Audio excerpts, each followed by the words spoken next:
Welcome to the Winged Wheel Podcast. Here to talk all things hockey are your hosts, Brad Crisco, Ryan Hanna, and Evan Lobsinger.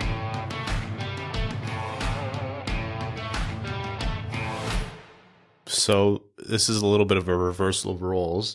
Brad is looking down at his phone and Evan is here with a laptop preparing for the episode. Yeah, you know what? I have to bring up the laptop. It really means I know nothing. I think the Evan laptop episode is genuinely, and this sentence started as a joke, but I realize now how serious it is. It is genuinely the rarest occurrence on the Winged Wheel podcast. Like, I'm talking, we've had more NHLers on this show than we've had episodes where Evan has his laptop out. I can only think of maybe one other one. I think it was a mock draft when we were in Brad's basement. It was Brad's basement, yeah. When we had that glass table, which I have no idea how that thing didn't shatter over the years. Still going strong. Is it actually? Oh, yeah. I mean, I want to replace it desperately, but I've got several other things I got to buy ahead of that. If anyone ever accuses us of being too emotional, know that we recorded this podcast, which was pretty much started with the Red Wings spiral downwards and lived through the entire worst parts of the rebuild on a glass tabletop. And that thing stayed in one piece. Yep. So I'm very proud of us. Okay, the reason Evan has his laptop out is because we are doing our Metro Division preview today, as well as discussing, as is usual, anytime we have a kind of like a benchmark episode where we know what we're going to talk about, stuff happens in the Red Wings world. So welcome to the Winged Wheel Podcast. I am one of your hosts, Ryan Hanna. I am a host, Brad Crisco. And I'm Evan. I can sometimes see in your eyes, oh, this would be a good time to think of something clever. And then you always just revert back to the... my bread and butter. Nice haircut, by the way. Thanks. Yeah. I needed it. My hair was like just out of control. Did I tell you guys the story of what my barber said to me when I was there last time? You may have, but I forget. He was cutting my hair. His name's Tony. Love Tony. Been going to him for years. And I was like, hey, Tony. I was like, I'm hitting that. It's about that time where my hair is starting to like thin out. It's not like thick. And I didn't even finish the sentence. He's like, yeah, I noticed that. It's gotten a lot thinner lately. I was like, okay, Tony, just relax a little bit. It's not that bad. It is, but that was almost as bad as the person in the chat on the live stream. I remember that. I thought, I always think of that. I won't forget that. Okay, so on today's podcast, we are going to be talking about the Red Wings preseason, the story of which is Lucas Raymond, to nobody's surprise, but there are other pieces to discuss there. We are going to be discussing a little bit of Robin Lehner's latest tweet storm. I just said tweet storm. I think I'm officially a boomer. We're going to get into an interview that we had with Ryan Mead from Blue Shirts Breakaway, which is actually really, really fun. I'm really excited for you all to hear that, and then get into our Metro Division preview. But before all that, I first want to talk to you about an organization that we are very, very proud to partner with, which is the Jamie Daniels Foundation. The more we talk about substance use disorder, the faster we can end the stigma and get support to those in need. The Jamie Daniels Foundation is a children's foundation initiative. It was established in memory of Jamie Daniels and founded by Jamie's father and Red Wings lead announcer Ken Daniels and Jamie's mother, Lisa Daniels Goldman. They strive to end the stigma of substance use disorder and provide support to those struggling with the disease or who are in recovery. To learn more and offer your support, visit jamiedanielsfoundation.org. All right. The Detroit Red Wings are playing preseason hockey, and I can honestly say this is the most excited I've ever been for exhibition games in my entire life as a Red Wings fan. And that has to be the biggest indicator that we are starting to turn the corner in this rebuild. That's the biggest indicator about how bad the last 5 years have been. Both things are true. They, one implies the other. What was it? What were our standards? Just for the sake of it, reiterate what our standards were coming into this preseason for Lucas Raymond and making the team, so to speak. Our standards or Jeff Blashill's wife's standards? No, our standards. Have we talked about that on air yet? I don't think so. It was funny. It's been a great bit, but at our standards. Yeah.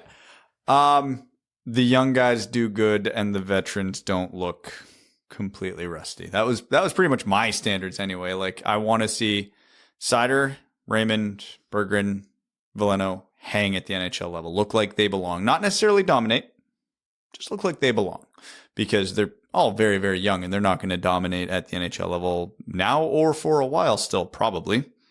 So just, hang. And then, the Larkins of the world and the Lettys of the world and the rest of the crew, the Fabries, look like they do when they're on. It took exactly one game of Lucas Raymond on a line with Dylan Larkin and Philip Zadina for me to, for now at least, be staunchly in the he should be on this NHL roster opening night camp.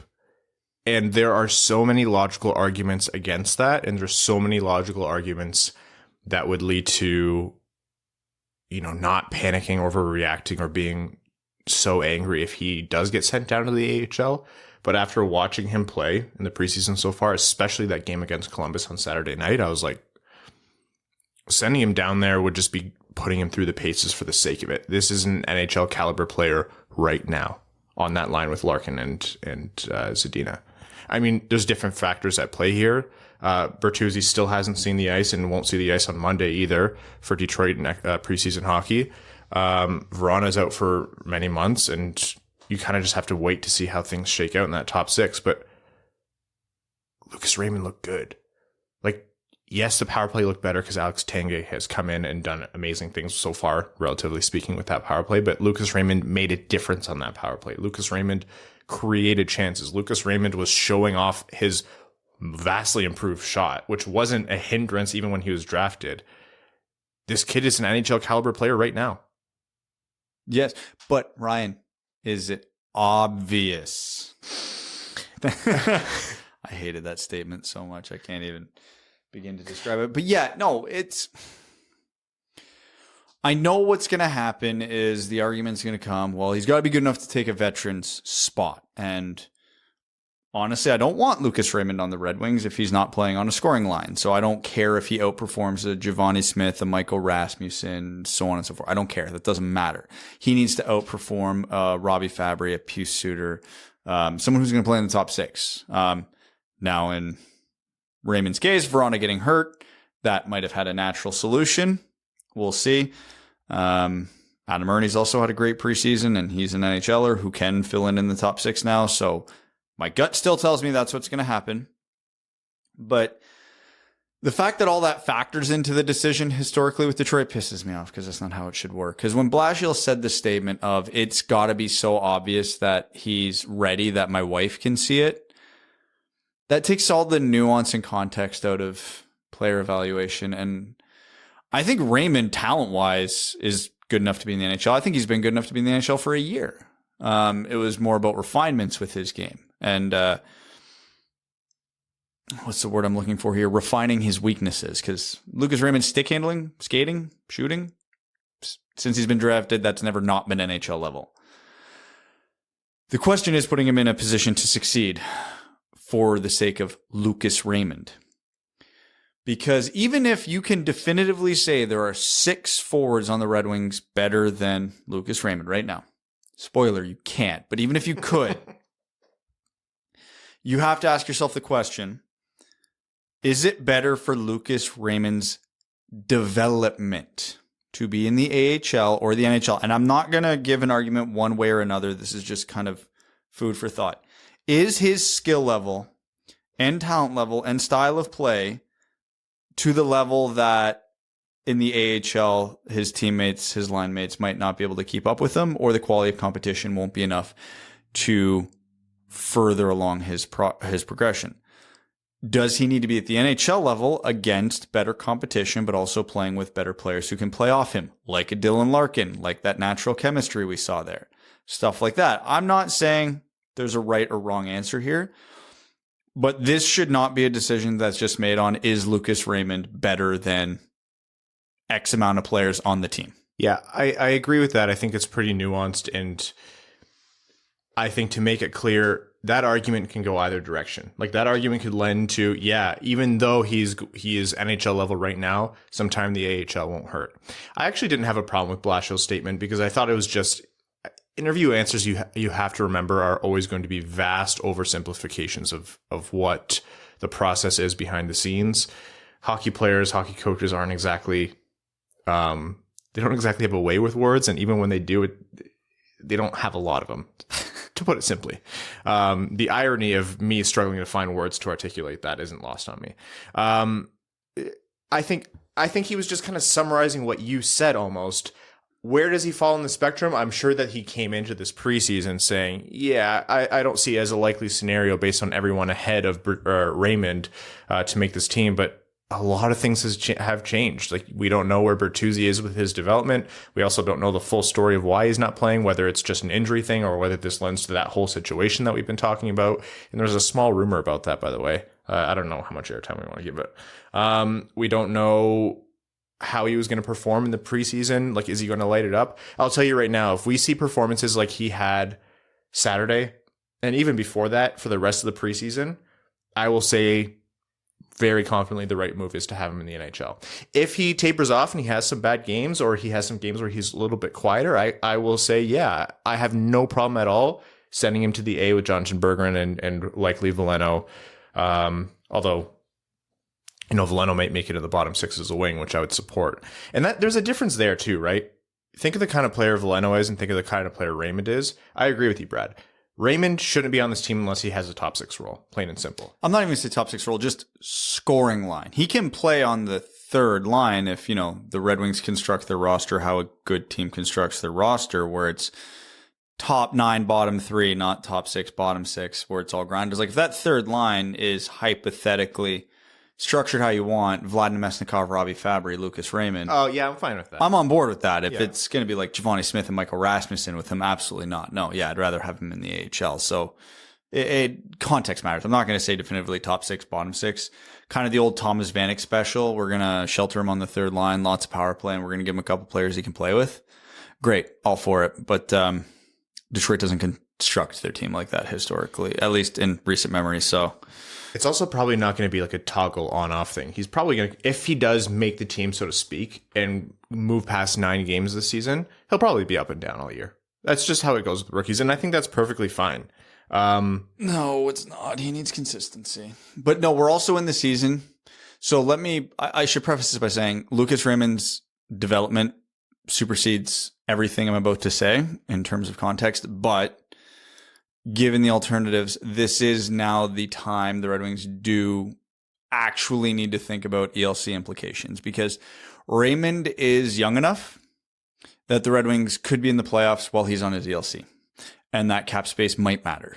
So you'll want to slide it. So if he is not a Red Wing all year, he should play 9 games or less. Now, if he goes down to plays his 9 games, it's lukewarm, whatever, and they sent him to Grand Rapids and he looks like a men amongst children down there. Okay, fine. Yeah. Forget the ELC, bring him back up. It's about his development. But if it's a hairline call, yeah, you slide that ELC, you keep him on the cheap for as long as possible. But if he's in Detroit, then he's in Detroit. Like, once he hits game 10, I don't want him to step foot in Grand Rapids. What is this guy with his measured takes? I don't know. The roles have completely reversed. We like sensationalism around here. I'm on 5 hours sleep right now. Nothing makes sense in my head. So if I'm getting proper words out here, I'm doing better than expected. This physical freak sleeps under 7 hours and becomes more reasonable to deal with. What's wrong with you? I slept from midnight till 9:45 today. You've made a lot of people angry. I was on the 401 when you fell asleep. That's fun. I think an important thing to remember tonally for this conversation too is coming into this preseason, this is the good kind of problem that we would have talked about. Raymond has been, and hopefully will continue to be so good that he makes this a conversation. When was the last time a Red Wings prospect came into camp and we said, he's so good, you can't send him down? The best example I can think of was Veleno's first preseason, where we were like, wow, that he's actually really impressive. We should still send him down, but he's really impressive. Yeah. Anyways, Raymond, fantastic game. I thought that line was clicking really well. He had a gorgeous cross seam pass to Larkin on the power play, which I like. To some people, you'll say, Ryan, that happens all the time elsewhere around the league. And I would say elsewhere around the league. Exactly. The power play looks substantially better. Dylan Larkin had a hell of a return. I think he took a few shifts to get warmed up, but it was nice to see him back on the ice. Gorgeous snapshot. I don't know if you saw the replay, but the way he reset that puck was Mick right away was freaking out. He knew what Larkin did on that shot. Tutayev, not like the most prominent player in the game, but I thought looked really good with this playmaking. Nick Leddy, man. Nick Leddy is going to make this blue line way better. Nick Leddy's going to make this blue line an extra first-round pick. Yeah.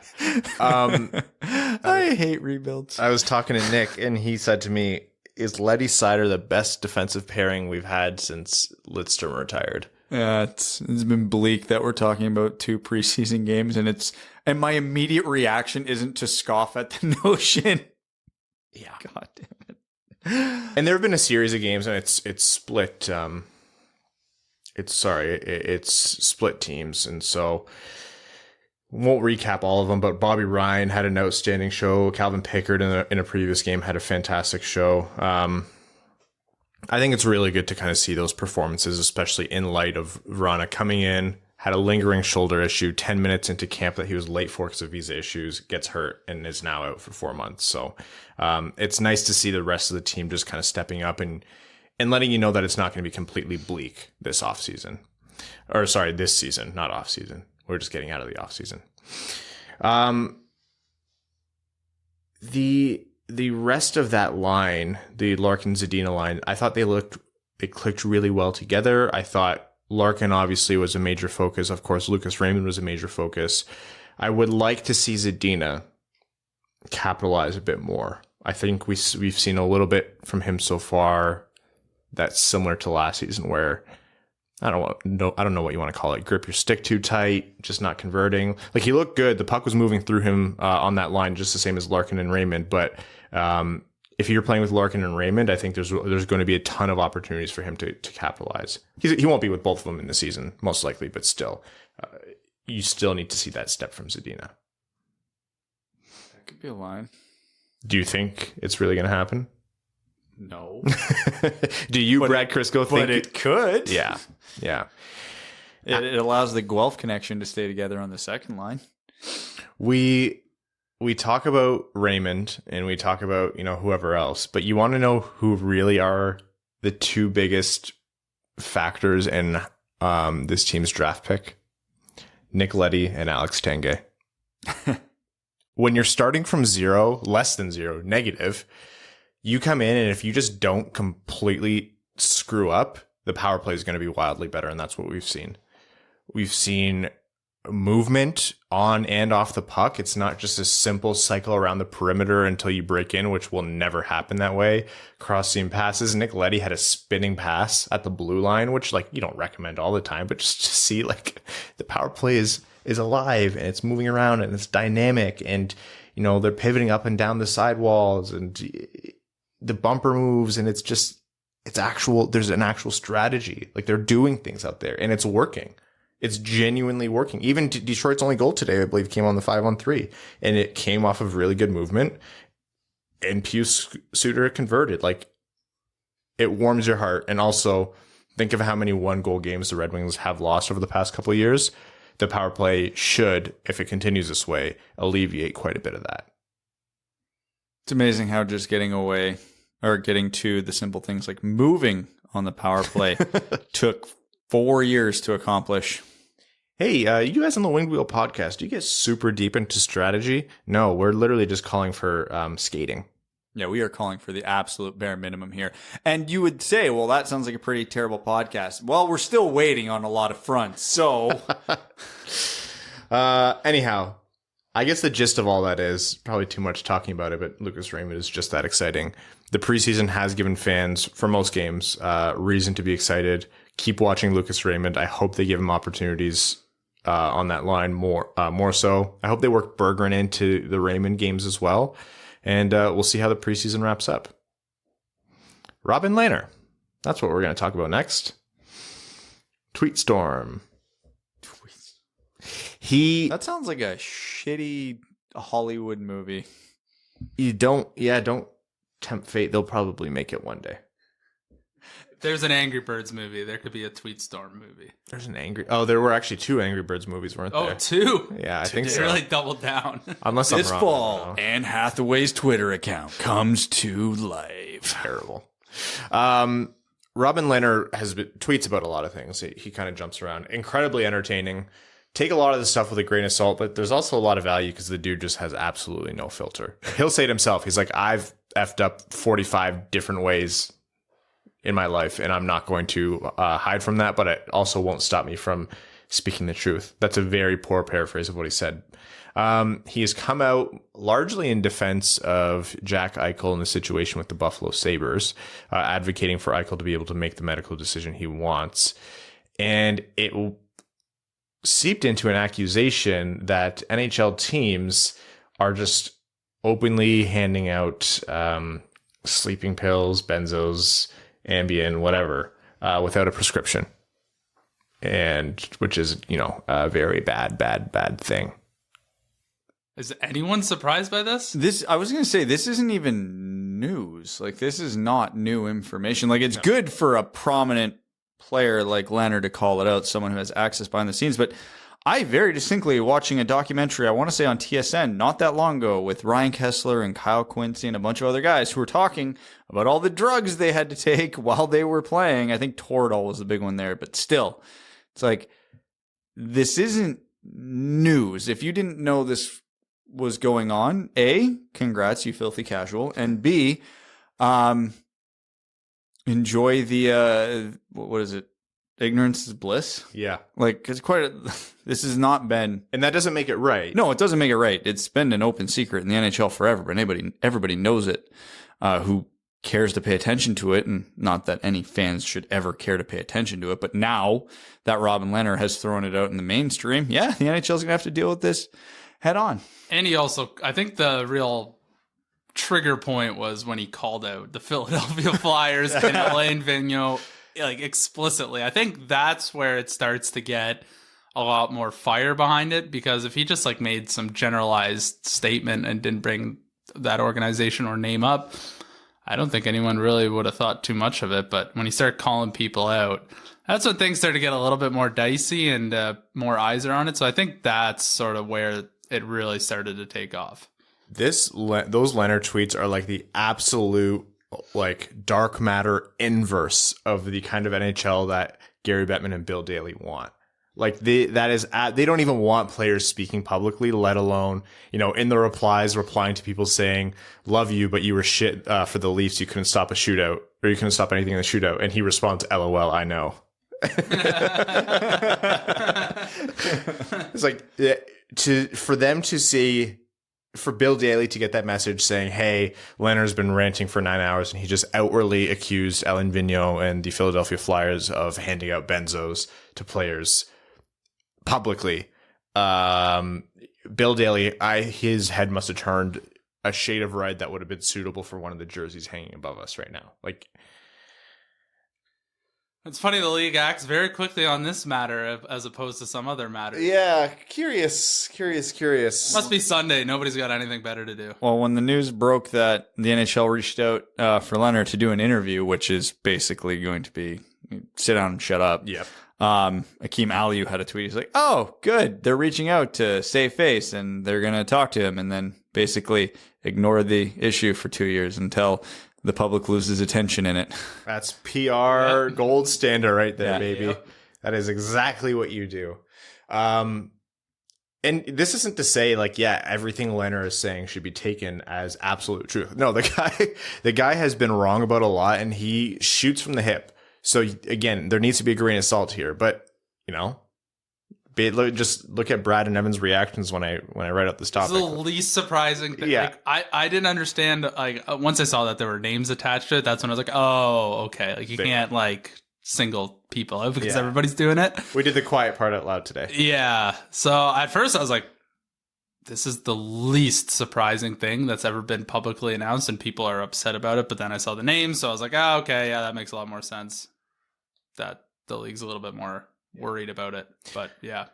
So we'll see where it progresses. Mostly I'm curious to see. I didn't think he would actually be a catalyst, but let's see if this shakes something loose in the Jack Eichel situation.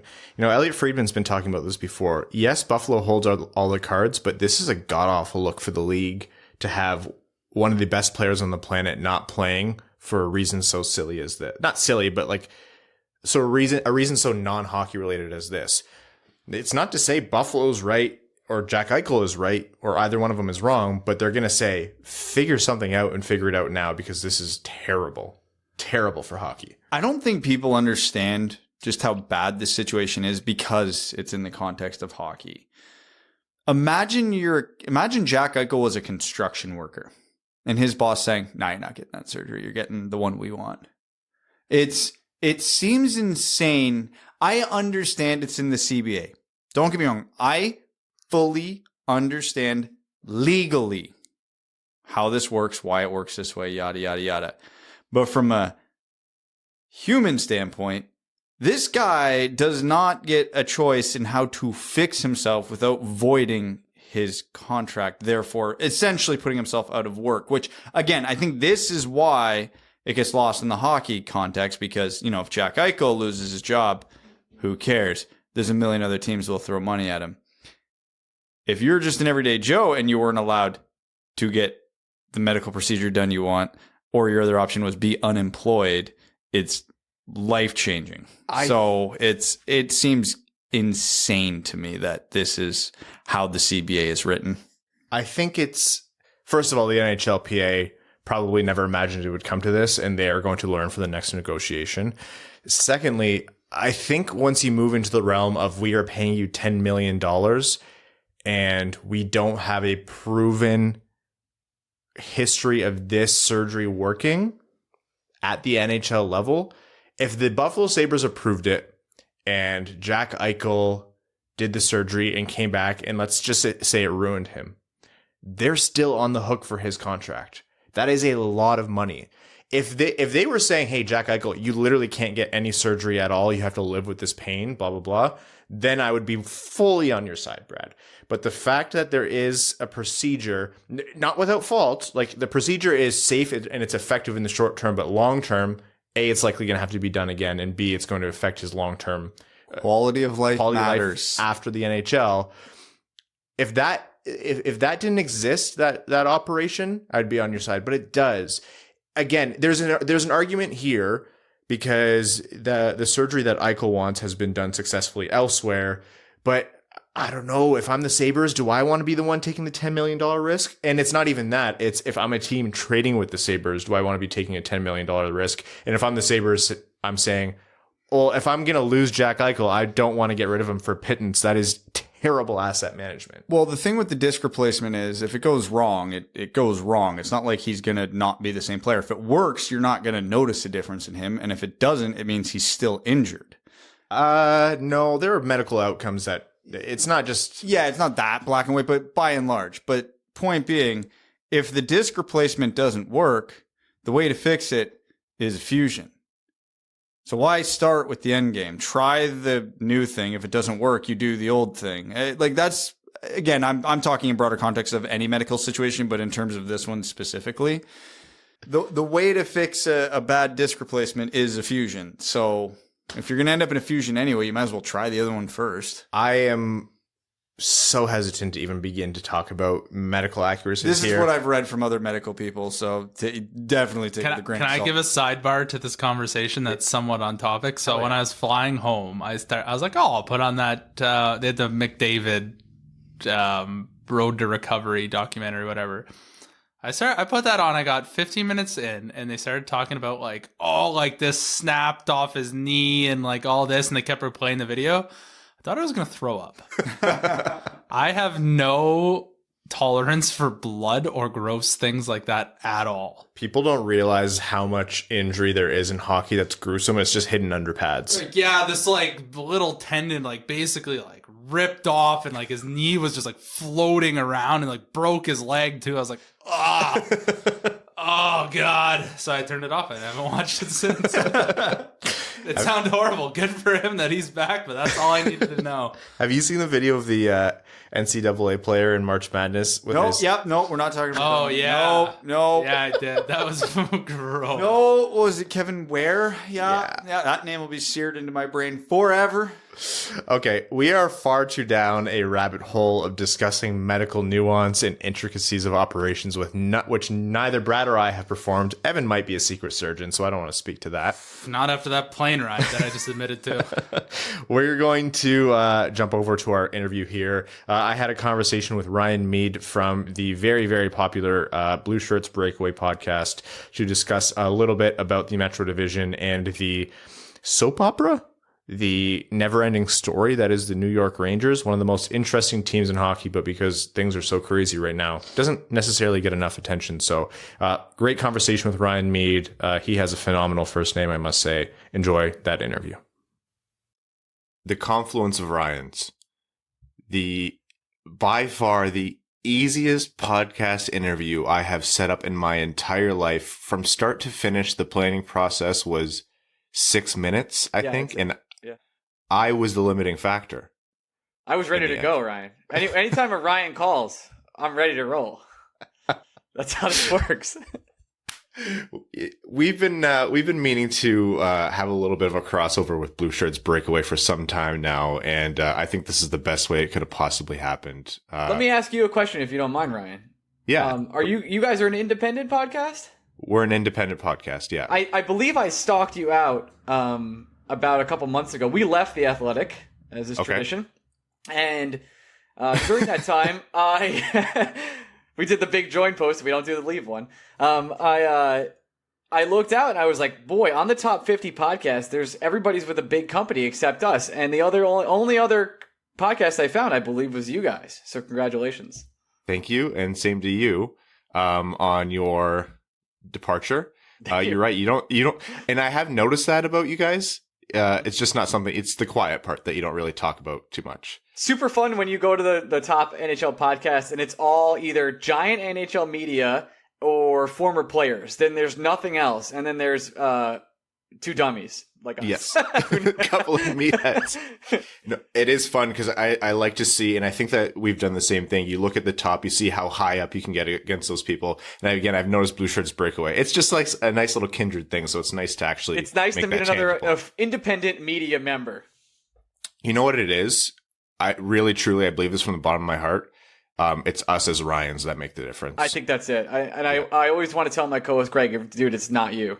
It's because my name is Ryan. Like that's not what's happening. So, folks, we are joined by Ryan Mead, and I'm sorry, Ryan, if I'm mispronouncing that. No, that's it. That's it. Ryan Mead of Blue Shirts Breakaway, independent podcast, #1 New York Rangers podcast around. Ryan, welcome to the show. You've been long requested. Finally. Appreciate it. Yeah. So we are talking Metro Division, and the Metro Division is obviously not short for stories, but the New York Rangers have been at the top of the list for better or for worse over the past few seasons. An incredible ride. Just, I have to say, as an outside observer, and wholly entertaining.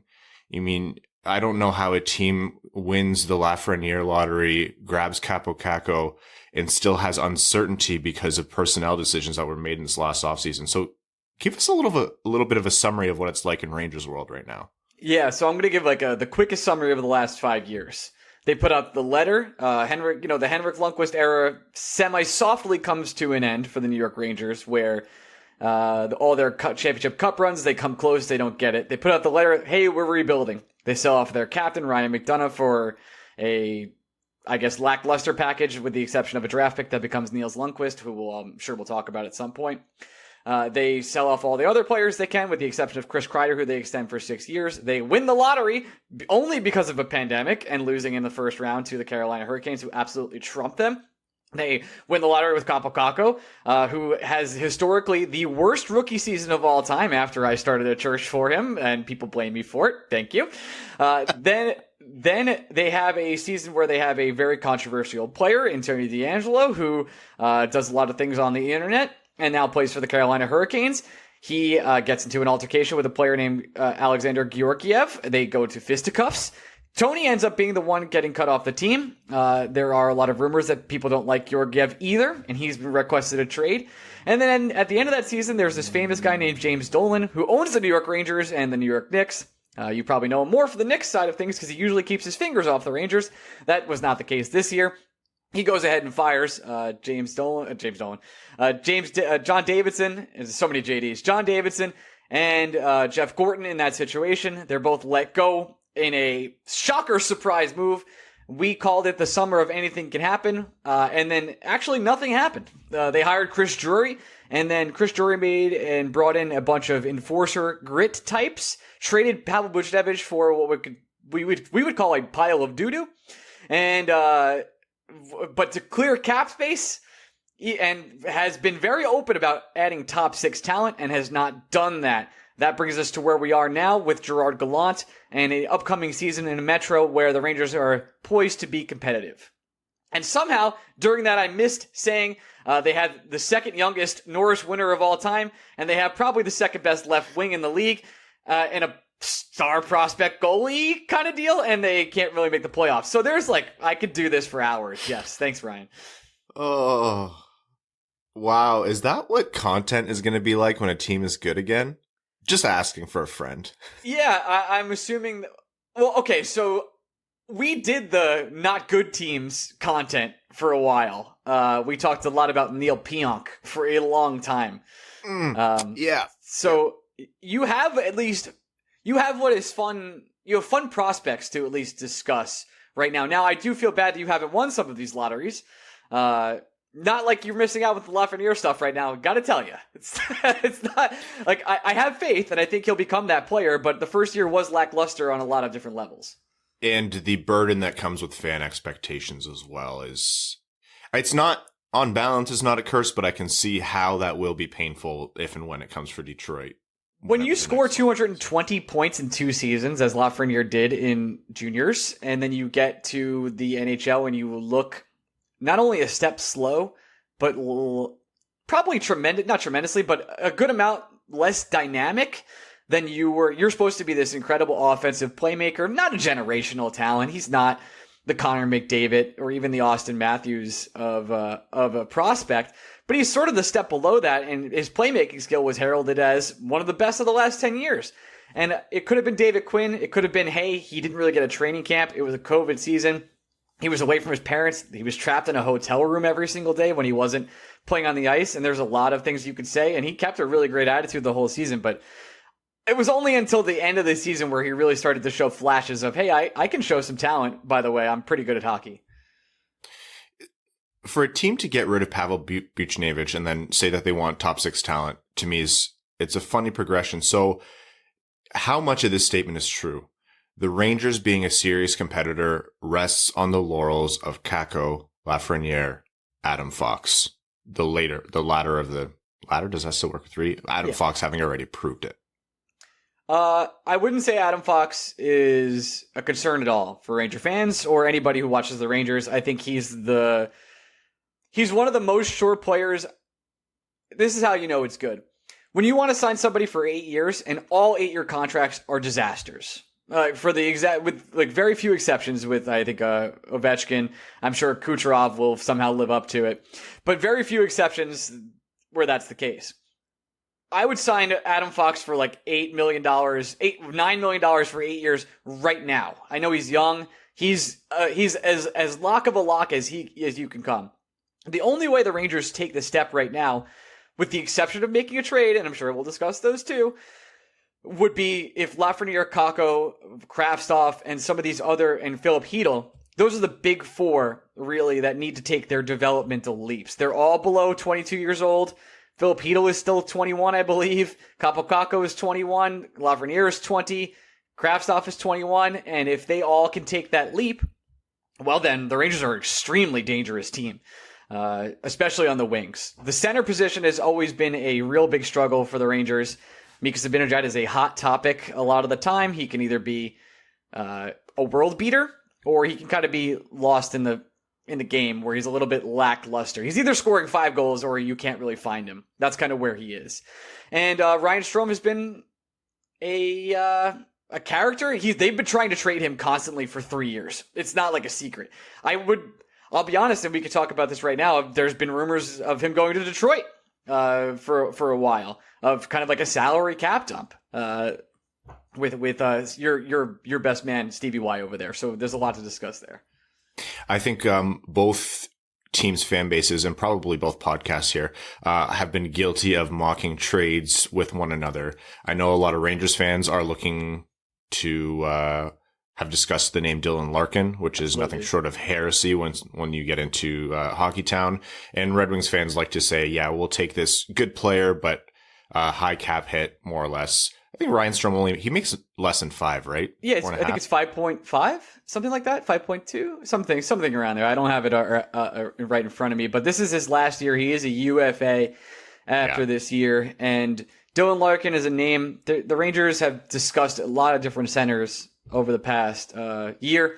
Larkin is someone that has not come up, like, I would say he's 5th or 6th on the list of I think Ranger interests and rumors I've heard that have no substantial meaning to them whatsoever is that the deal has kind of always been Strome would go one way, and that's not saying that Strome is equal to Larkin in any way, shape, or form, but the prospects that Stevie Y would want back are prospects that the Rangers would say no to. Stevie Y doesn't really lose trades, not really. He has before, but doesn't really do that, so I'd be terrified to do anything with him. Yeah. This feels so scattershot because there's so much here to dig into, but I have to ask the question. Tom Wilson and what your heart just broke a little bit with Artemi Panarin. How much has that shaped the current DNA and or trajectory of the Rangers, and your take on whether that's good, bad, the emotional side of it, the objective side of it? I just want to know where you're at on it. I could do 40 minutes on this. Your wife will kill us. Yeah, she'll kill me. He caught me right as I'm going to the Ren Fair, everybody. Happy Oktoberfest. So with Tom Wilson, I do think they'll never admit this ever, but he totally changed the entire trajectory of the New York Rangers. Do I think firing John Davidson and Jeff Gorton was necessarily a bad thing? No, I do not. It's not that I don't love John Davidson and Jeff Gorton. It's just that there were a lot of other organizations pining for Chris Drury at every single second. He was getting interview requests constantly. He's one of the most well-respected people in the league. And it's clear that James Dolan wanted him to run the entire show. He was looking for an excuse a lot of the time. Now, here's what I believe happened. I'm not reporting anything. This is my opinion. With not some insider sources, but just from the information I've gathered. The Tom Wilson incident happens. The Islanders beat the living hell out of the New York Rangers 2 times in a row, use grit and toughness, and then James Dolan releases the letter, two, which is, hey, NHL refereeing people, you guys are terrible at your job. I believe at that time, Davidson and Gorton did not know that letter was going out. They were not happy that letter went out, and then they tried to distance themselves from that letter when it came out. They called other people in the league and said, hey, we didn't say that letter, like, it's totally whatever, we're not part of that. Dolan found out, and he was like, get out. Like, you guys are not part of my squad anymore. That's it. So to go right back to Tom Wilson, that happens because of Tom Wilson. Without him, none of that letter doesn't go out. Maybe they're still here. And you could say whatever you want that the Rangers are going to come out left, right, and sideways and say, none of this is because of Tom Wilson. We needed to get grittier and all that, etc. Whatever. He directly influenced all this happening. Not like he changed the entire directory of what we do as an organization, no matter what you say. It's hard for me to even admit that because I hate that guy. I am not a fan, but he tremendously affected the way the Rangers organization handles themselves and will play moving forward because the style of play is going to change. They're not going to try. They were trying to be a skill and speed, slow development team. John Davidson talked for a long time about, hey, this isn't about this year. It's about a 10-year plan. Well, guess what, Ryan? It's about this year now. And that's the next 4 years. And honestly, it makes sense because you have Lafreniere, you have Kakko, you have these kids on ELCs, and you have Artemi Panarin and Adam Fox. They're not getting cheaper, and they're not getting younger. So it does make sense to kind of have these next 4 years, but it has changed the next 4 years are cup years, and they're not even a guarantee to make the playoffs this year. I'll say that. This must be so fun talking about that. I'm overwhelmed with how much of a blast that is. As if we came in with Tom Wilson after 10 minutes of the other dense news.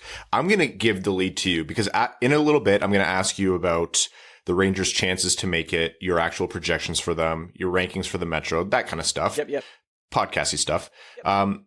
You take the lead. What do you think is notable in terms of Rangers stories? It could be Henrik Lundqvist's retirement. It could be Niels Lundqvist. It could be bad contracts, good contracts. What's most interesting for outside fans to know about the Rangers this year? Yeah, there's a couple of storylines that you're going to want to follow for outside fans. Gerard Gallant has been a success everywhere he's gone. In Florida, in Vegas, he obviously took him to the Cup Finals the first year. He's a player's coach, and I have to be honest, even though he's been legitimately kicked out of 2 organizations, I cannot find someone to say a bad thing about him. I've tried, trust me. Players love him. And if he can seemingly put in the system that is a lot simpler, seemingly, than David Quinn, because I can't tell you what David Quinn's system was. It wasn't great. I defended him a lot, but I had no idea what the system was other than work hard. So following what Gallant does with the team is a big one. Lafreniere and Kakko, can they take the steps? That's a big one. Igor Shesterkin, is he the elite goalie that we all think he could be? I think he could be a top 3 goalie in this league. He has the talent. He hasn't shown it since he got in a car crash. That's really, I would say those are the top 3 storylines heading into the season, is the youth. If the youth can take a step and they all go into these kind of semi-elite players that we believe they can be, the Rangers are going to be a very dangerous team for the next 5 years. I like the casual phrase, since he's been in a car crash, and that's hardly a story relative. It's not even a top 20. Yeah, it doesn't even register. Doesn't even come close. What do you think of the moves? Bringing in Barclay Goodrow, obviously he was a big name. 6 years for him.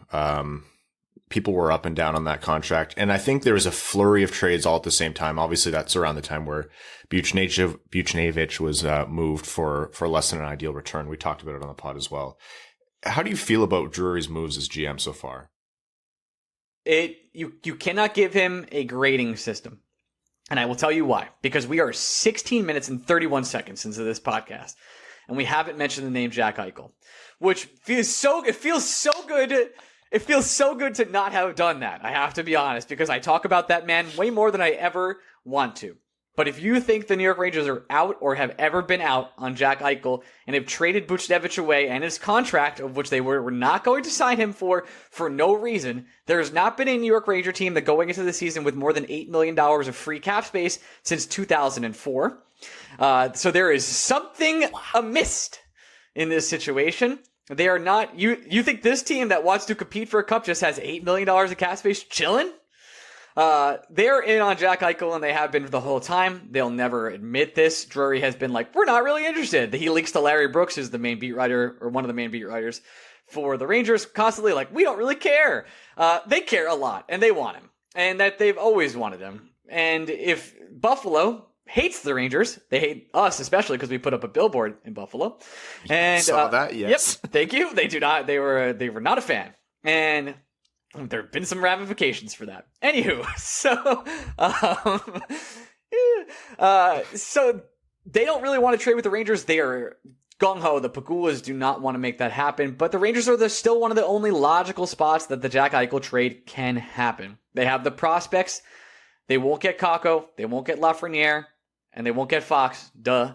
But they could get a Vitaly Kravtsov. They could possibly get a Niels Lundqvist and some other great packages. I have, by pretty good word, the offer for Eichel at the time was Buchnevich, Strome, Zach Jones, and like a first round and a second round pick along with Georgiev. Like, that was the package they had on the table. And is that Eichel worthy? No. But that's better than they're getting now. The problem is that the Buffalo Sabres have overplayed their hand. They probably should have taken the Anaheim deal, which was the 3rd overall pick, another 1st overall pick, probably another first, and a top prospect in that way. And unfortunately, they didn't do that. So the Rangers are still in it. Because I can't give them a complete grade or not. They're still in it for Jack Eichel. They're going to be in it till the deadline. They're keeping the door open. The Barkov thing has never been a real deal. So the Buchnevich trade, it's an F. It's pretty much like you gave away a top line center that all the analytics community loves for Sammy Blais, who I'm sure the fans will love, and a second rounder, which is whatever. And they're giving a third for Ryan Reeves is criminal, and extending him is even more criminal. But I have to be honest, following him as a media member has been really awesome so far. So I'm going to enjoy that. So I can't really give Drury a grade because I think it's pretty incomplete at this point. Okay, this pains me to do, but I know you actually have a real life to live here. So let's get into the last phase of this. What is your projection for where the Rangers finish in or out of the playoffs? And if you're willing, just like a very rough, no one's going to hold you to this at the end of the season, rough Metropolitan standings. Oh, I can totally, rattle up. This is totally fine. I'm ready to eat the crap.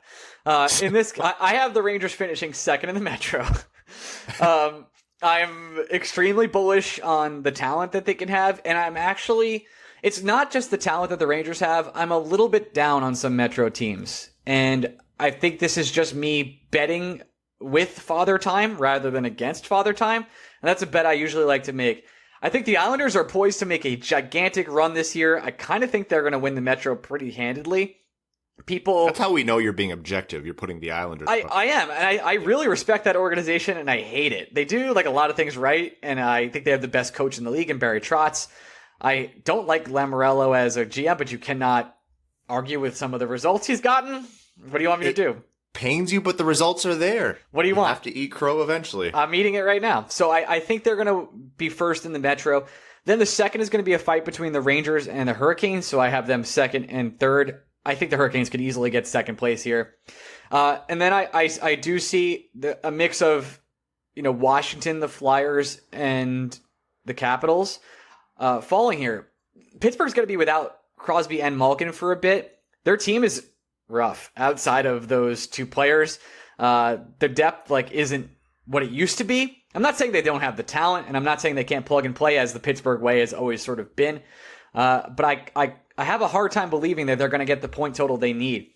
So if Washington falls off, which I believe they're one of the older teams in the league, I think most of their players are above 30 at this case. Doesn't mean that they're going to be. I just don't think they'll be able to do the grind that these other younger teams can do. So I have from bottom to top: Blue Jackets, Devils. I'll say Flyers. Flyers, Pittsburgh, Washington, Hurricanes, Rangers, Islanders. There you go. Okay. Well, Ryan, you made sure that this is not going to be the last time we have you on the Thanks, podcast. Appreciate it. It's going to be a fun season for you, and thank you again for doing this on such short notice. Folks, you probably already follow Ryan or know of him. Ryan Mead on Twitter of Blue Shirts Breakaway. Take care. Can't wait to do this again. And Ryan, really thanks for having me, buddy. This was an absolute pleasure. Sorry it was short notice. I could go another 40, but I have to go drink at a Ren Fairs, which I'm sure you understand. I absolutely do, and I encourage it. Right. Thanks, bud. Talk soon. How's your baseball, buddy? Jays are out. Red Sox and Yankees both won. 9th. I hope you know I'm going to keep this in, and this is going to be our return to the episode. Because so one of the top tweets said, the more you are involved in Toronto sports, the more you understand why in 2015 a guy dug a hole in the middle of a park just to be alone.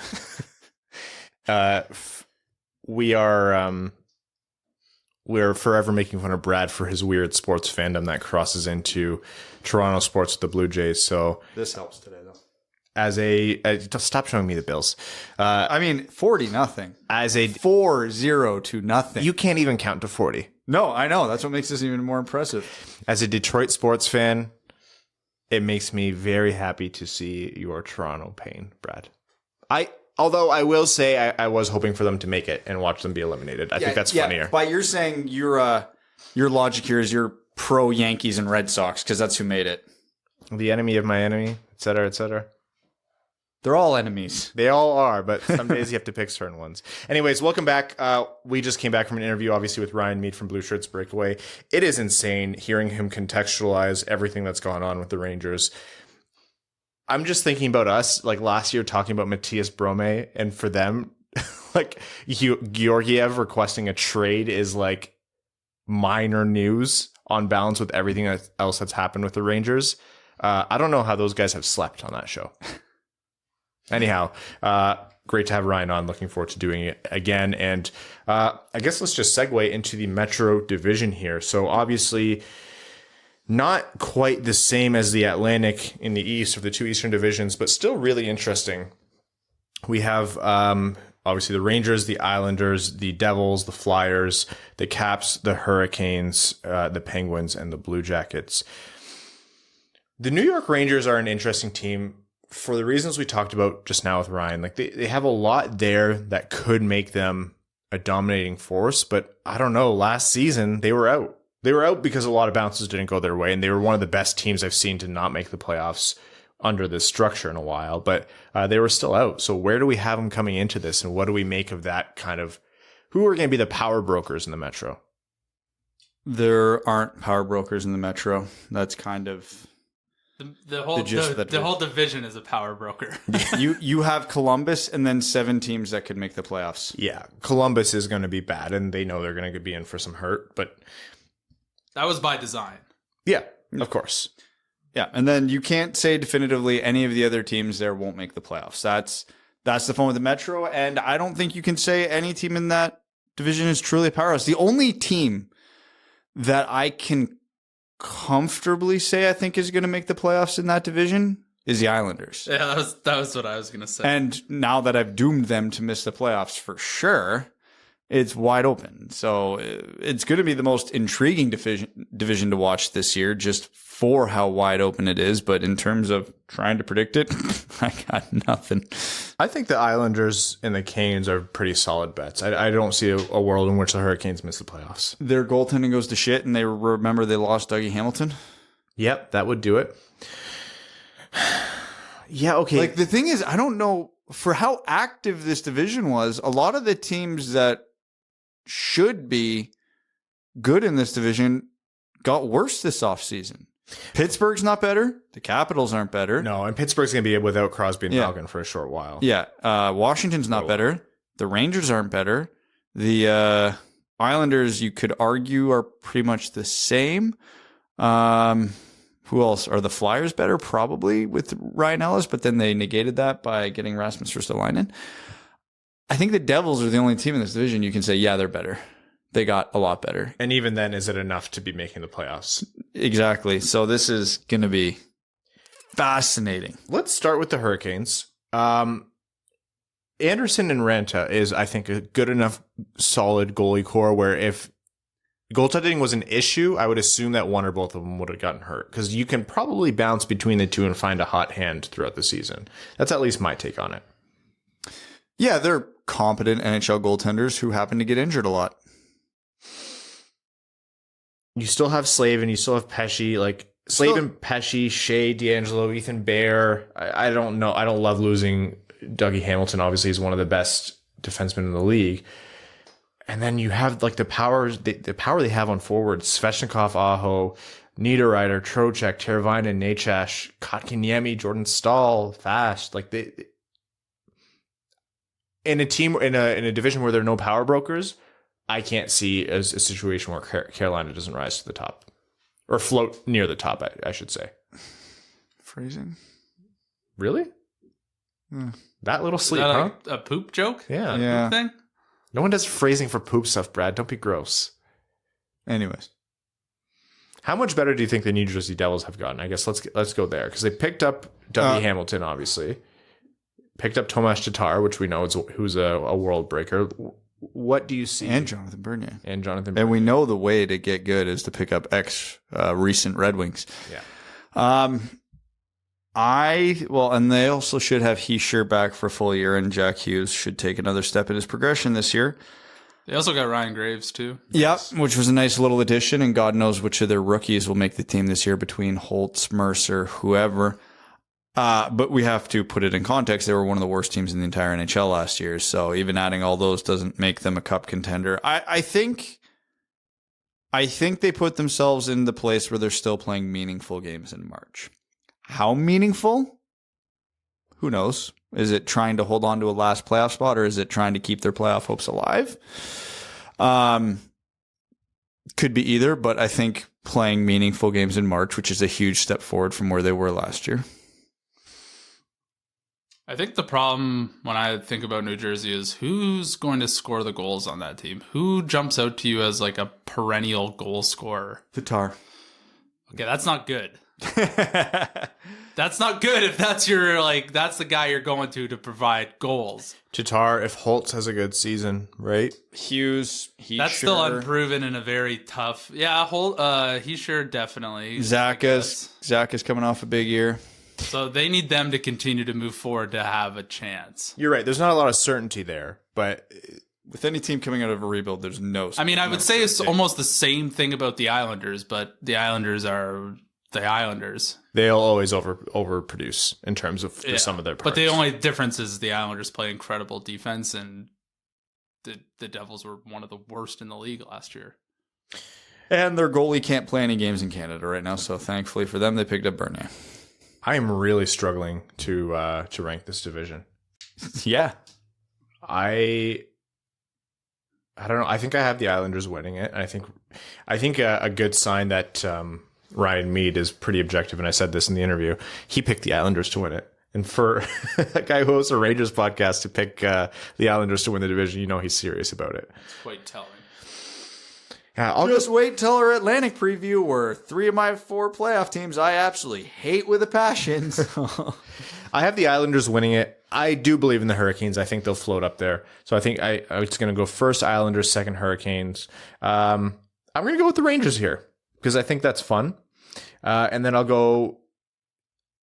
I'm struggling to not put the Devils in, but I'll go with the Caps at 4, Devils at 5. The Flyers, who are a very confusing team and who could be the second best or the second worst team in this division, I have no idea. I'll stick them at 6, and that'll be where I'll probably look stupid for this prediction. Penguins at 7, and then you put the Penguins at 7, and the Flyers are the one you're worried about. Well, don't get me wrong, I don't like the Penguins, and I've been predicting their downfall for a while now, but it never happens. That's Boston for me. I've predicted Boston quite a few times to the point where I stopped. And then the Blue Jackets at 8. This is the least confident I've been with a prediction. Period. Oh yeah, there's take 8 darts, throw them. It's about as much logic as you're going to come up with at this point. The Flyers were a confusing team this offseason. You look at their fantasy stats from last year, and they were very straightforward. They got sewered by goaltending. Do you think Carter Hart is as bad as he was last year? No.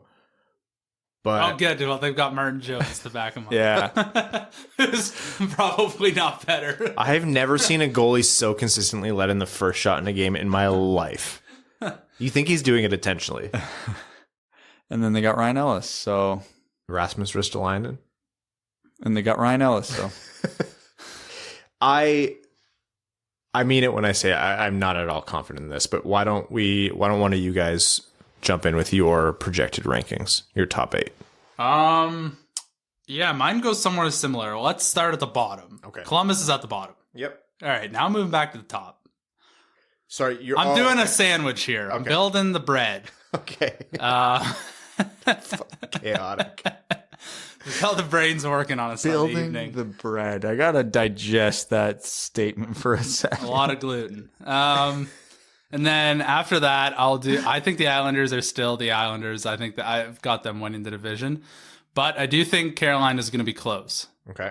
They have they're like the poor man's Team Canada. They've got 8 centermen playing in various positions. I get the same impression from them. Yeah, a very poor man's Team Canada.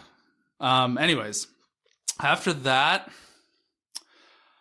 yeah, I'm having this is where it's just all a bunch of BS, and I can't confidently say anyone. I'm going to put, I'll say the Flyers. I know that might sound crazy, but I still think Carter Hart's the real deal, and their center depth is still quite decent in the top 9. Couturier, Frost, Brassard, Nate Thompson is what they have projected listed down the middle. Something like that. Anyways. What about Claude Giroux and Kevin Hayes and Sean? Did you say Sean Couturier? I said Couturier, yeah. Hayes is injured for a couple months, and Giroux's a winger. Giroux plays wing. Oh, well. You know what? I'm sticking by it. Go for it. I've already built my argument. Giroux, you're converting to center. Yeah, exactly. Back to center. Exactly. Who does that leave me? You're left with the Caps. I'll go Capitals because I just feel like they're still there. They locked back up Ovechkin. That's guaranteed production. They're old, which is a problem. I think Mantha's like their second youngest forward, and he's like 26. So that's potentially an issue, but I still believe in them a little bit. After that, I will go Rangers because they're on the up, and they brought in Gerard Gallant, who I think can really settle that team in. After that, I'll go. Oh God, did I miss anyone big, or is it just Pittsburgh and then Columbus who I've got left? You have the Devils. Oh, I'll go Pittsburgh, then the Devils. So you have the Islanders, the Hurricanes, the Flyers, the Caps, the Rangers, Penguins, Devils, and Blue Jackets. Brad, jump in here. Let me just spin my wheel. Really, for first, where are you going to start, from the top or the bottom? You tell me. You go from the top down. Okay, Islanders, can't disagree with you guys there. They're the only team I have any confidence in, so how can I not put them 1? Yep. I think both you guys had the same for number 2, and I agree mostly, which is Carolina. I guess the theme of this division prediction so far is depth. Those are the 2 teams who don't have any super glaring weaknesses, even though I still have my aforementioned concerns about Carolina's goaltending. 3, Washington. I think they're going to be pretty motivated to get Ovechkin a ton of goals this year to chase the record. So it'll keep energy up in the room, keep everybody going. So they're old, but they're still good, I think.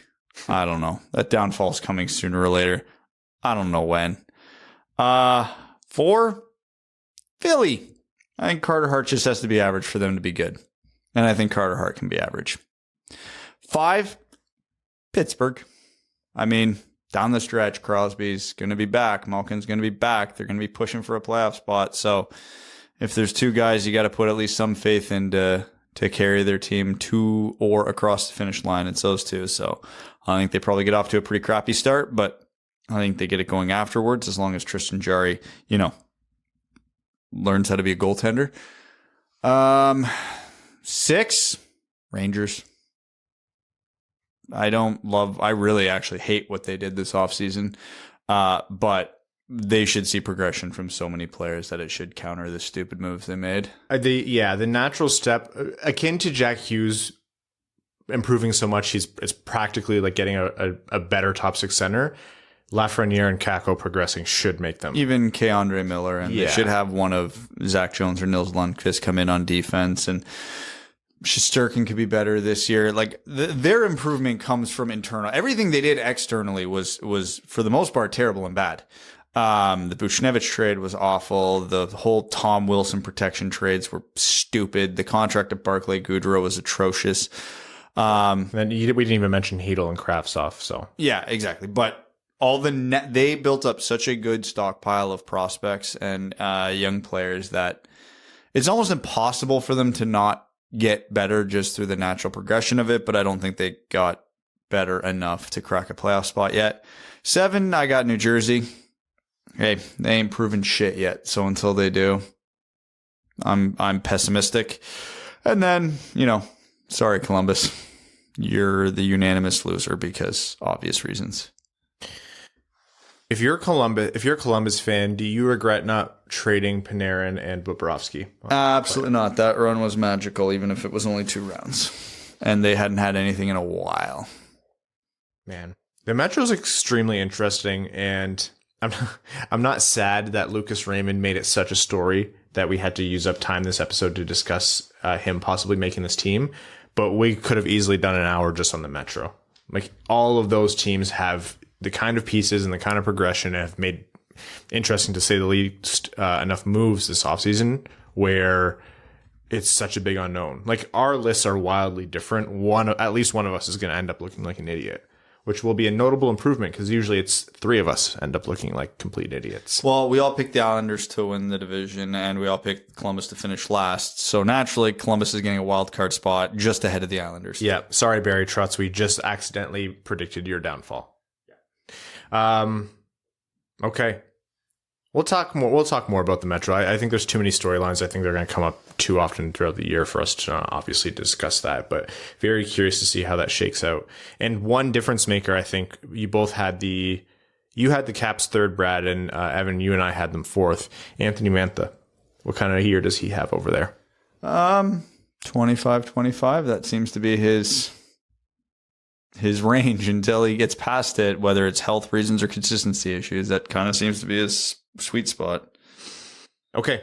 Let's jump into overtime here on this Sunday. It's not midweek, it's Sunday. On this episode of the Wind Wheel Podcast, we are going to start out with Patreon. Our patrons are incredible people and help support the show and allow us to do the things that we do. Patreon.com/windwheelpodcast. If you want to support the, Evan's extremely nice golf sweater fund. I've seen you repeat clothes, but every time you come here, I'm like, that shirt is definitely $300, like worth more than. I think this was only $100. Only. The fact you threw only in front of that is so depressing. I thought it was going to be way more because I bought it from the pro shop at Banff Springs. God, the pro shop surplus. Yeah. So it wasn't bad. Anyhow, we don't actually give your money to Evan's sweaters. Evan is a triple quadrillionaire, so he pays us. Sean Stephen Cook, first patron question we're going to take, says, I love Zadina. He's not a bust, but I think we need to start seeing this guy show us he can finish. When Raymond hits you in the slot with the perfect pass and you being a finisher to put in the goalie's pads, I just need more. If Zadina gets a full year, which he will, with Larkin and one other top 6 player, this has to be a year where he figures it out. Yeah, stuff like that I'm not worried about in preseason because everybody's sights are going to be off for a little bit. Just timing and getting your shot off a little quicker, a little more accurate when you're actually playing NHL level competition is so much different than shooting in practice and shooting in an empty net and all that. And trust me, I found that out firsthand last night myself. So yeah, if he's still firing him into the pads and over the net in November, I'm concerned. Jacob Snyder says, with the way Raymond has been playing, even getting praise from Blashill, and with Eisman's comments about young players playing in the top 9, if he makes it out of camp, who's getting pushed out of the top 9? Short answer, who cares? Rasmussen, maybe, if they had plans from up there. No, not Nemesnikov. Robbie Gagne. Yeah, I love Gagne. Bobby Ryan count? Like Bobby Ryan's getting a contract. When we talk about Raymond, the eventual answer here is no, Raymond will end up in the AHL and Bobby Ryan will get a contract. That's probably the right answer, yeah. CJ Sully says, a couple weeks into being a Winged Wheel Podcast patron, I found you guys during the draft this year, and it rejuvenated my love for NHL hockey since I stopped watching the last couple of years. After watching part of all 3 preseason games, I just want to say thank you, boys. CJ, that's incredibly heartwarming. Thank you so much for your support. Happy to have you back in the fold, and welcome to the Dub Dub family. Greg P says, Raymond is clearly getting opportunities to prove he belongs, and so far he's looked great. What are the odds he gets 9 games right out of camp? And if he keeps up a good pace, maybe they slide his ELC. I don't know. Evan, what do you think? Does he start this season on the roster? I think not, barring an injury. Another one, yeah. Which is, right on schedule. We're right on schedule for another one. Well, yeah, it's been 10 minutes since a major injury has happened. I think, depending on how this Bertuzzi situation unfolds. Yeah, he hasn't played yet. Is there anybody else who hasn't played yet? Wait, how many games does Bertuzzi? He can't play 9 games in Canada? This is perfect. Dun, dun. Lucas Raymond's on every Canadian road trip. Well, I mean, as we talked about the first time we discussed the whole Bertuzzi thing, is now an unfortunate side effect of all this is every time Bertuzzi is injured, which he's still rehabbing a major surgery, we won't know. We're like, people are going to be speculating like crazy, and like they're going to be panicked about, what the deal is, until we know. So the other day he had a maintenance day, but we didn't know that for a few hours. So everyone's like, trade, COVID, day off to whatever. It's like, no. Yzerman's had enough and punted him to the sun. It's like, no, yeah, he just had a maintenance day. He's coming off of major back surgery. So there are 17 different factors to consider with Bertuzzi. I can't even begin to speculate. But in a situation, like you said, Evan, if there's another major injury, that's when I think you see him start the season. Cody Geyer says, currently in Washington, chasing race cars with a video camera, which begs the question. I know there's interest in F1, but is there any interest in oval racing? Jukasa Motor Speedway in Ontario is a gem, and the NASCAR Pinty's series is always exciting. I've not I watched understood some of those words. I've not watched a ton of NASCAR. I have a friend who really loves it. I've kind of stuck purely to F1 in terms of racing, though. Brad, you're from the part of Ontario which loves NASCAR. What do you think? I've never watched. Like, no, but also no. I can barely find enough time to watch at the NHL. Yeah. I cannot be throwing in NASCAR as well. Colorado 14ers says, I went to my first Wings game at age 10 during the 88-89 season. Peter Klima scored the game-winning goal on the power play. I know it was the power play because even the antiquated Joe Louis Arena scoreboard had a countdown clock that allowed everyone in the building to clearly see if someone on either team was in the penalty box or not. The announcer, Bud Lynch, didn't feel the need to insult everyone's intelligence or ability to count by making a statement over the PA saying that penalty has been fully served. I would understand this being a thing in Seattle or any market that was new to hockey, but to have this type of announcement in any Original Six building is kind of embarrassing. Not whoring out the jersey for advertising embarrassing, but pretty close. Okay, wait, what? I think Did they start doing that just this year? Because I haven't noticed that. I barely pay attention to PA announcements, honestly. It's like my brain filters it out. I feel like I would have noticed that at least once through the like dozens of games I've been to. Weird. Cody Stark says, I made a new friend this weekend at the Lake of the Woods, Mike Baumgartner. He played for the 74-75 Kansas City Scouts. His GM who signed him was a legendary Sid Abel. We sat around the fire having drinks, listening to old hockey stories. Nothing better than that. He lost his eye from a deflected puck against the Canucks, and he had to retire after 17 games. If you look at his stats online, you'll notice he played one more game in the AHL the next season. Abel signed him for that one game so Mike could get full benefits from the NHL that year for all of his medical bills from his eye injury. Good stuff. Huh. Ow. That's a hell of a story. Winged Wheel 69 says, might be a dumb question, but why wasn't Master Simone and some others not at the prospect tournament? Keep up the good work. You'll notice a lot of times and stuff like that, the NCAA players aren't there just because of schedule conflicts. Yeah. So if you know a guy like Master Simone is not playing in Grand Rapids or Detroit that year, he just goes to play with his program. Yeah. Unless there's like a significant factor saying like, no, this guy needs some NHL competition. Yeah. Yeah. Nick Geyer says, how are we feeling about Sider? That failed pass in the defensive zone was pretty funny. You have to laugh off those rookie mistakes. I saw that him and Larkin were roommates during camp. Any strategy in that? I think that's just Larkin being a leader, bringing in part of the future core. Sider's been good. I think he's been not too flashy. There's been a couple times where he's bailed out Nick Leddy, who's doing something offensive. Has he been perfect? No, but he's been solid. I've been happy with Sider. That's kind of what you have to hope for him over an 82-game season. Unspectacular, but good. That is Mo Sider to a T. Until he's spectacular. We're not counting hits as spectacular. Oh, well, okay, fine. Buzzkill. Jake Bloom says, what do you think the realistic AAV that would get Barkov to at least consider coming to Detroit next offseason? It starts with a 1. It starts with a 1, too. 1 million? I don't think it has to be 12 in a flat cap world, but it's got to start with a 1. I think he would be leaving the state of Florida in their favorable income tax situation to the state of Michigan, which is colder and you have to pay income tax. But it's also the Panthers, who notoriously don't overspend, so they probably won't be unless you're a goalie. Unless you're a goalie. Unless you're a goalie after been got. But yeah, no, I don't think they're going to throw the bank at Barkov, even though they should. But yeah, I think like something around 11 and a half will at least get him to consider it. Yeah, I'll still say 12. I think if 11 and a half, there's other teams in better situations who would offer him that and laugh while going to the bank to pull that money. There's other teams in better situations, but there is not many teams who can throw around 11.5 million in cap space right now. Evan, do you want to buy a team? No, Evan would be the war. Actually, Evan would be a great NHL team owner because he'll never meddle in it. He'll never get it, stick his hands where they shouldn't be. Just another asset. Yeah. Ruthless and Toothless says, if he's willing to leave a possible 18 points on the table, then he's not the player you can go into battle with when it comes time to compete for a cup, which is the exact opposite of what I've always felt about him. You guys should send any random video to a micro-expression expert. Evan alone would warrant an entire university semester of study. Larkin looks good. Go Wings. I think the most common comment we get on YouTube is stuff about Evan. Why is Evan not talking a lot this episode? Why is Evan looking down? Oh my God, Evan's talking. Why is Evan doing this? Evan, how did you yawn 14 times?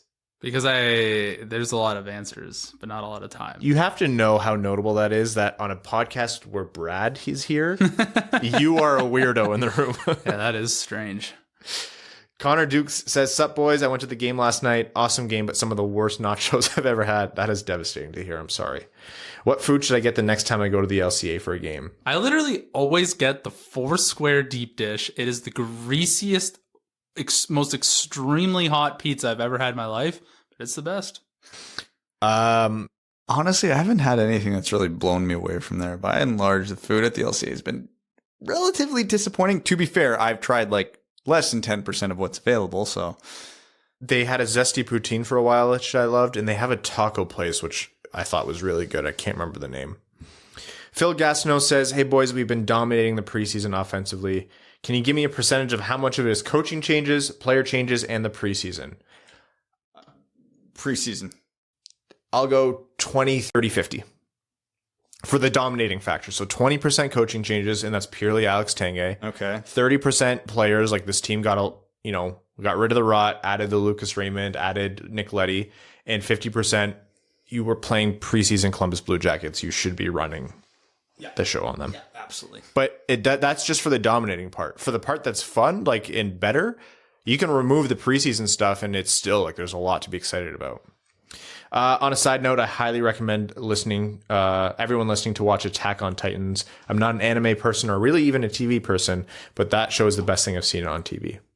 We just binged Squid Game in 2 days. Oh, and wow. I am not a TV person. We're on like episode 5 or 6. Oh, you're almost done. Yeah. Have you watched Squid Game? No. Is it, I have children, man. You can watch. Someone I watched it with their 10-year-old child recommended it to them. Yeah. Opens a lot of questions. I saw the preview for it with the red light, green light, and I just need you guys to know that's a game my daughter plays at school and at her sports a lot, and I do not need that in the back of her head. I think we should show I don't it think to she plays that version. I know, but I don't want her thinking that. But yeah, here, Ryan, I'll give you a really good example of how much free time I've had this week. Hey. Oh, wow, that's really impressive. Yeah, that's been my week. I have not watched. He showed me a screen time report. Oh, that's good. Yeah, it's 2.5 hours. I do that in about the first 2.5 hours of my day. Yeah. Maybe even less. And I guarantee you an hour of that hour and a half, 2.5 hours is like I'm laying in bed trying to fall asleep. Brad, you had so much like residual leeway with Evan and I for understanding your schedule and being sympathetic towards you. And you know how often you throw that away by how much voluntary time you spend playing hockey? It's like 4 hours a week. I haven't played hockey since February last year, so. Lars, the prophet of the towering behemoth, says, "Hello, small men. Just so you know, the Swedish band Ghost released a new song. It's called Hunter's Moon, and it's absolutely awesome. Apparently, they will tour with Volbeat and play in Grand Rapids on February 16th. I've seen Volbeat. Really? Yeah, when I saw Slipknot. I think Evan's musical taste will surprise the ever-living hell out of you. Yeah. Yeah. Well, he went to what's it called? Warped Tour? Yeah, Warped. Yeah, he went to, and the band's like, he's like, "Oh, we got to check these guys out." I'm like, "I don't know who those are. I'm in." And then it's like some big fat hairy guy just like absolutely screaming his ass off. Best. And I'm like, this is awesome. And I'm looking at Evan as he's just kind of like that quiet into it, like, you know, Evan. And I'm like, who are you? You are a case study. And whatever. You can pick we can send you to a university and they'll say what faculties grad students is going to get them. And we can say your choice. For the few people who might understand this reference, when we were there, I was there to hang out with my buddy and then just check out whatever bands happened to be there. And my buddy gave me 2 VIP passes, so I brought Evan with me. And the first band, Evan's like, "Oh, we got to go see these guys," was August Burns Red. So for the guys who listen to that kind of music, that's Evan. Evan brought me to watch August Burns Red at TD Echo Beach in Toronto. Yeah, it was pouring rain. It was great. I almost died when they did the wall. It was that was an adventure. Evan's like a creative character or like a player in like a video game where you have like different armor sets and like gun types, and you just pick like one from every one. You have no consistency, and you're just like this mismatched like giant. Just hit random on Yeah. every setting. Evan's a random role in every way. Just got my toes in everything. Large goes on to say top 5 candidates for the Calder. I'm going to say names and you say yes or no if they're in the top 5. Caulfield, Yes. Zegras, Yes. Spencer Knight, Yes. Marco Rossi, No. Newhook, No. Podkolzin, No. Byfield, Yes. Drysdale, Yes. Nedeljkovic, No. Sider, No. Raymond, Maybe. Byram, Maybe. Kraftsov. No. Oh my God, you're down to the plus 2,500s on the betting odds here. Marco Rossi. No. You already said that. I don't know. Who else do you guys want? Nick Robertson? No. Swayman? No. Boldy, Bunting, Pinto, Kaliev, No, McMichael? No, okay. no, There's no. no one's winning the Calder, corner Brad. I gave you 5 or Was that- 6. Is that 5? I counted 4. I wasn't counting at all. I can't read. Misconduct Racing says last night's game was the most fun to watch game that I can remember for a while. Great to see 23, 53, and 90 out there doing well in a Wings uniform. That's all I'm looking for this season. That game was so good we didn't even cover everyone who played well. A lot of people played well. It's preseason. Big Bad 7 is asking how Moritz Seider has played. Like Moritz Seider. Yeah, again, it's not been... There's nothing to be concerned about, but not yet has he displayed the full, suite of his skill set, but he's been solid. I've been happy with Moritz Seider, and I'm happy to roll him out on a line with Nick Leddy. Sorry to hear that it's difficult to get Red Wings coverage in Germany. Matt S. says, I've been very happy with Seider and Raymond, but nothing stands out to me as too negative. I'm preparing myself to not see Raymond on opening night, but hopefully we'll see him later in the season. Larkin also had a great game coming back. To the other patron asking about food at the LCA, the co-op is where I always go. The tenders are so good. Do we see Nedeljkovic play in the preseason? Yeah, he played today, I think. And today was a bad game against Pittsburgh, a 5-1 loss. David Fanto says, went to the game last night, was very happy to see Larkin's first game back, include 2 goals. What are the high-end, low-end expectations for Larkin this season? High end, I want to see him back in the 70 to 80 point range. I think that's pretty high end. Low end is anything resembling last season. Both. I think he could be a point per game player. I think he has it in him. He's a first line center who's going to get a ton of power play time. Yeah, point per game is definitely on the top of his ceiling, but it should be doable. I'm not saying he will, and obviously a lot of things have to go right, but I think provided the top 6 players around him stay healthy, it should go well. Obviously, he has to stay healthy too, so Jamie Benn, piss off. Yeah, he has the talent to be a point per game player, and I'm excited for him to get back to that, hopefully, because there's too many people who are like, oh, he scored 9 goals last year, or whatever it is. I'm like, just admit you don't watch the Red Wings, please, rather than commenting on it. Sam W. says, I'm very grateful for you guys being back to 2 a week. Do you mind readdressing the question? Could you see Raymond making the team on Larkin's wing like Larkin played along Zetterberg in his rookie season? Yeah, absolutely. That'd be cool. as we kind of argued, he probably should. Yeah. I mean, he will, but It's not likely, but there are certain things that could happen where it would almost be like, well, yeah, where else to put him, right? That makes the most sense. Andrew Fortier says, is it just me or did Raymond and Zadina look good together on Saturday night? I think they look really good together. Like the conversation earlier about Zadina, having to convert had nothing to do with the rest of his play. Like I said, the puck moving between that line went through all 3 players. I thought they moved and meshed and read each other very, very well. Really well. I love that line together. Beer League Healthy Scratch says, being from Indiana, I had to go out of state for my NHL team, but luckily I didn't have to for the NFL. Whenever times are tough, I just remind myself, at least I'm not a Lions fan, you poor sons of bitches. Brad's a Bills fan, so also most of the time, usually a poor sons of bitch, but not right not now. for the last half decade. Preseason has been fun, hoping to see more of the kids as it moves along. Goals and expectations aren't about wins, but player development. Do I trust Mr. Blashill with that? Pretty sus, TBH, but maybe his wife will deliver. Stevie Langerman says, hey, gents, I know there's still a few years to go, but damn, it feels good to see a peek into the future. We can see the next generation of the Wings, and they look damn good. I saw the Kraken Flames in the WHL arena last night. It was insane. I was 3 rows from the glass. They were big, really big. So cool to see live NHL hockey again. What's the best seats to an NHL game you've ever had? Ice level, courtesy of Everett at Born to Dan Hard on Twitter. Incredible to just be that close. Also, I realized I couldn't pick my nose because the cameras look at that spot. So I just kind of sat like a statue the whole night. I was very nervous. I had front row Maple Leaf Gardens, Leafs, Red Wings in the early to mid 90s. I forget exactly what year it was. If anybody remembers Maple Leaf Gardens, the tunnel where the visitors' dressing room was and coach's corner was, I was literally at the end of the row I was sitting in next to that tunnel. And I was wearing my Yzerman jersey at the time. So the usher who was working there let me take a couple steps into the Red Wings dressing room and let them kind of walk in and out at intermission. So that'll never be topped. You literally can't beat that. That's very cool. C Nods says it feels good to see hockey around again. Team looks competent on the power play. I know it's preseason, but finally something to be excited about. Joe Veleno looks good too. Arjun Shankar says, geez, there are some cool plays being made in the preseason. I hope this continues. It's at least exciting to watch every shift. However, I'll be honest, I did expect Seider to have Cronwalled someone by now. He thought about it. There was a couple times where he thought about it. I genuinely think Mo Seider is easing himself in.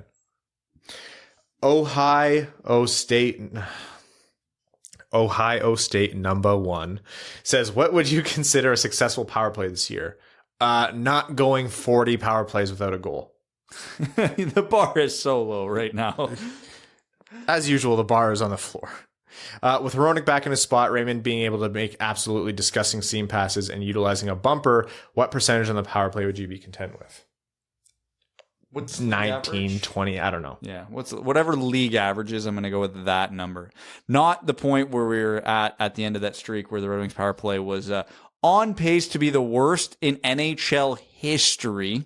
Thankfully, they got on a bit of a hot streak for like 5 games afterwards, which saved that record from being broken. But yeah, league average, I'll say.